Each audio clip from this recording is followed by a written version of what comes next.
Psaume 33. Juste, réjouissez-vous en l'Éternel. La louange sied aux hommes droits. Célébrez l'Éternel avec la harpe. Célébrez-le sur le luth à 10 cordes. Chantez-lui un cantique nouveau.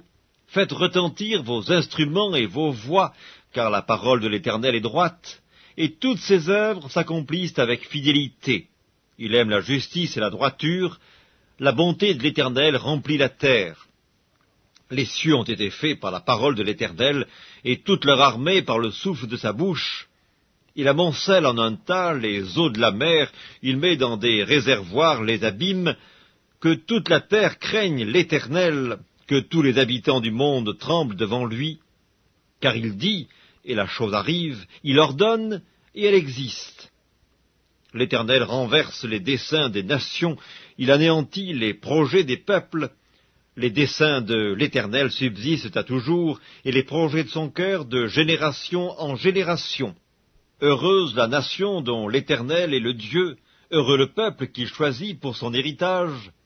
L'Éternel regarde du haut des cieux, il voit tous les fils de l'homme.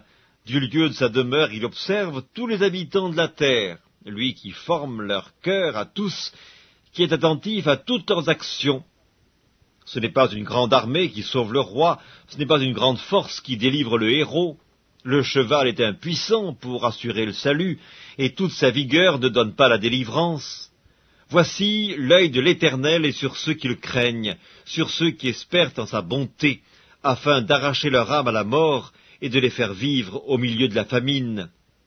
Notre âme espère en l'Éternel, il est notre secours et notre bouclier, car notre cœur met en lui sa joie, car nous avons confiance en son saint nom.